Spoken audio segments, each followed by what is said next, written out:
আসসালামু আলাইকুম। আশা করি সবাই ভালো আছেন।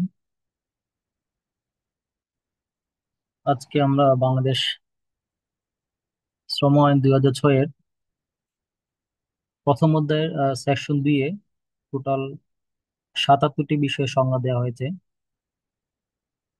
তো টোটাল 77টি বিষয়ের সংজ্ঞা থেকে আমরা গুরুত্বপূর্ণ যে বিষয়ের সংজ্ঞাগুলো আমাদের দৈনন্দিন কর্মক্ষেত্রে দরকার হয়, বিশেষ করে এইচআর এবং কমপ্লায়েন্স প্রফেশনালদের জন্য। তো সেই রকমই গুরুত্বপূর্ণ কয়েকটি বিষয়ের সংজ্ঞা আমরা আজকে জানবো। প্রথমেই যে সংজ্ঞাটা সেকশন 2 এর 1 এ দেওয়া আছে সেটা হচ্ছে অবসর। একটা প্রতিষ্ঠানে যখন আমরা শ্রমিক নিয়োগ করি, নিয়োগের শুরু আছে এবং তার চাকরিরও সমাপ্তি হয়।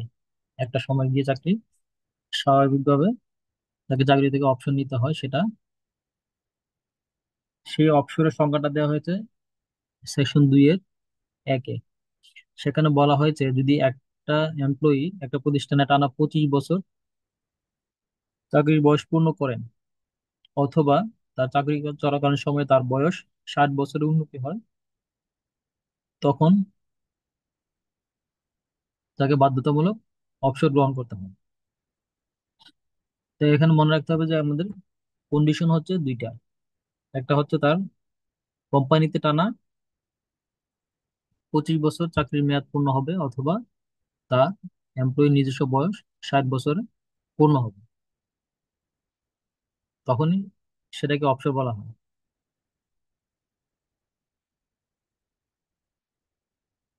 2 এর কতে উৎসব ভাতার সংজ্ঞা দেওয়া হয়েছে। আমরা যারা গার্মেন্টস, টেক্সটাইল এবং বেসরকারি প্রতিষ্ঠানে কাজ করি, আমরা সবাই উৎসব ভাতার সাথে পরিচিত আছি।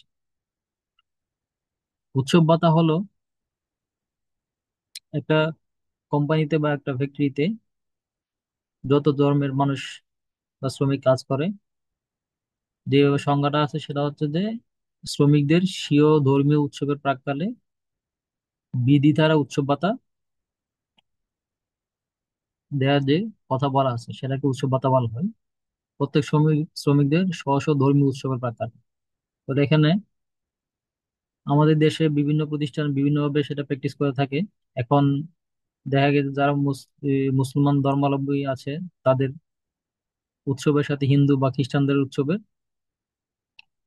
সময় মিলবে না।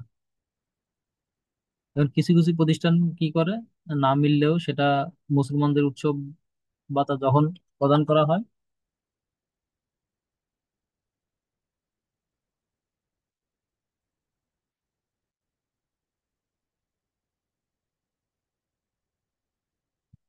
সরি, মুসলমানদের উৎসব ভাতা যখন প্রদান করা হয় তখনই হিন্দুদেরকেও বা খ্রিস্টান বা বৌদ্ধ যারা থাকে তাদেরকেও উৎসব ভাতাটা প্রদান করা হয় অ্যাজ পার ল, যদি সে উৎসব ভাতার জন্য উপযুক্ত হয়। আবার কিছু কিছু প্রতিষ্ঠান ঈদ উল ফিতরের সময় সবাইকে দিয়ে দেয়, আর ঈদ উল আজহার সময় গিয়ে মুসলমানদেরকে দেয়। আর খ্রিস্টানদের যে দ্বিতীয় বোনাসটা সেটা দেওয়া হয় আপনার বড়দিনে, আর হিন্দুদেরকে দেওয়া হয় দুর্গাপূজার সময়, বৌদ্ধদেরকে দেওয়া হয় বৌদ্ধ পূর্ণিমার সময়। সেটা কিছু প্রতিষ্ঠান প্র্যাকটিস করে থাকে আমার জানা মতে।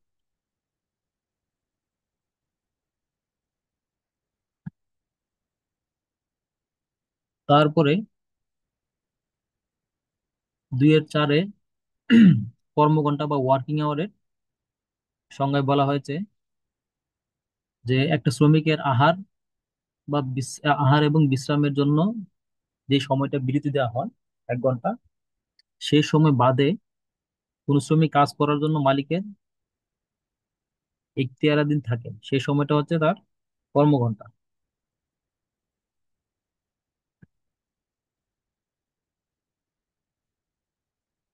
আরেকটা গুরুত্বপূর্ণ বিষয়ের সংজ্ঞা হলো কারখানা। আমরা যারা কারখানা বা ফ্যাক্টরি লেভেলে কাজ করি, আমরা কারখানা শব্দের সাথে পরিচিত আছি।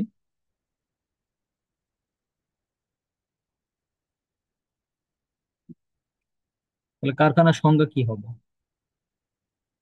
কারখানার সংজ্ঞায় বলা হয়েছে এমন কোনো ঘর, বাড়ি বা আঙিনা যেখানে